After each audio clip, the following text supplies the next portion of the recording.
Quais são os critérios realmente clínicos que a gente tem para o diagnóstico de morte encefálica? Bom, então tem o exame clínico sistematizado, que é baseado então na aplicação da escala de coma de Glasgow, a tradicional, né? Porque o protocolo é de 2017, aquele Glasgow com pupilas é de 2018, né? Não tinha saído ainda. Então, a escala de coma de Glasgow, então 3 pontos, né? Ausência de abertura ocular, ausência de resposta verbal e ausência de resposta motora. E aí, os reflexos de tronco ausentes. Então, reflexo, a avaliação do mesencéfalo, que é feita pelo reflexo fotomotor, então, ausente. Os reflexos da ponte, então a gente tem o córneo palpebral, o vestíbulo ocular e a prova calórica também ausentes, e o reflexo de tosse, que é a avaliação do bulbo, também ausente, né? Esses são os reflexos. Lembrando que isso deve ser feito por 2 médicos, né? Pelo menos um deles neurologista, os 2 certificados em avaliação de morte encefálica, escolhidos pelo diretor clínico da instituição. E esses médicos não podem estar, por exemplo, relacionados à equipe de transplante, né? Porque, para não ter conflito de interesse, eu acho isso meio absurdo, mas se tem placa, tem história, né? Então, para que tenha total lisura no processo, nenhum deles pode estar envolvido. Durante um período em Belo Horizonte, eu fiquei impedido de fazer, porque eu participava do CIDOT, que era da comissão de óbito. Nem isso eu poderia participar. Então, eu fiquei durante 2, 3 anos, quando participava, impedido de fazer protocolo de morte encefálica. E numa ocasião, eu tive que chamar um colega de fora para nos ajudar, porque não tinha alguém da equipe para fazer. E o intervalo, né, entre esses exames tem que ser de no mínimo 1 hora. Já foi de 6 horas no passado, na resolução vigente, de no mínimo 1 hora. Isso é um dado bem interessante, que a gente tinha muito essa questão de 6 horas, muitas vezes era você abrir o protocolo de madrugada, né? Tinha essa questão. Hoje, realmente, 1 hora está bem estabelecido para fazer, né? E depois desses critérios, então, clínicos, qual o próximo passo? Aí a gente tem a realização de um teste da apneia, né? Que é um teste que permite avaliar se o paciente faz uma hipercapnia e se essa hipercapnia vai ser responsiva, gerando movimentos respiratórios. Então, o paciente é colocado sob ventilação mecânica, ele é desconectado do ventilador ou colocado no CPAP, e você deixa lá uma fonte de oxigênio para ele não ficar com hipóxia durante o procedimento. E aí, antes do teste, você faz uma preparação, que ele é hiperventilado, idealmente que a PaO2 numa gaso arterial colhida antes de desconectar do ventilador, ele tenha uma PO2 acima de 200, não é obrigatório, mas é ideal, e que a PaCO2 idealmente comece o teste entre 35 e 45, também não é obrigatório, mas é recomendável.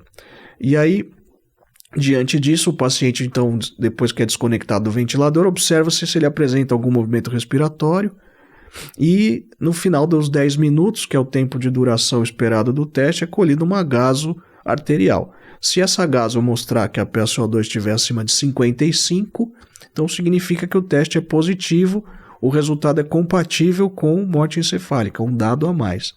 Se o resultado vier abaixo de 55, ou o paciente tiver movimento respiratório, aí o teste não é compatível com o diagnóstico de morte encefálica. E uma vez que isso acontece, tem que interromper o teste, né? Então, eu já tive situações, a gente começa o teste, o paciente começa a ter movimento respiratório, você tem que parar o teste. Parar, porque está vivo. Está vivo, voltar o paciente para o respirador e aguardar um segundo momento, né? Lembrando que durante o teste ele pode ter hipotensão, né? Sim. Mais ou menos uns 40% dos pacientes têm hipotensão. Isso foi um tema já de uma polêmica imensa nos anos 90, anos 2000, porque tinha um pesquisador que ele refutava a realização do teste de morte de apneia no protocolo de morte encefálica, porque ele falava que a hipotensão que ele gerava piorava a perfusão cerebral que eventualmente ainda o paciente precisasse, né? Mas o problema é que ele, em vez de começar refutando isso cientificamente, ele foi na imprensa. Ele começou dando entrevista em programa de televisão, e aí isso causou uma celeuma danada. Bom, Mas lembrando que esses protocolos que a gente acaba usando no Brasil são muito... quase que protocolo mundial, né? Assim, se usa muita base, alguma outra coisa diferente. Só, no Brasil a gente não usa, por exemplo, o parâmetro de subir 20 pontos 20 milímetros de mercúrio durante o teste, né? Não é incorporado. Nos Estados Unidos eles consideram acima de 55 ou subir 20 milímetros de mercúrio. Se o paciente tem DPOC, por exemplo, ele já tem uma hipercapnia de base, ele começa o teste com mais de 55, né? Se ele conclui o teste sem movimento respiratório e continua acima de 55 naquela gaso que você colhe após 10 minutos, o teste também é considerado positivo. E aí precisa tomar cuidado. Se o paciente tiver hipotensão, tiver hipóxia, tiver arritmia, você tem que interromper o teste. Mesmo assim você colhe a gaso.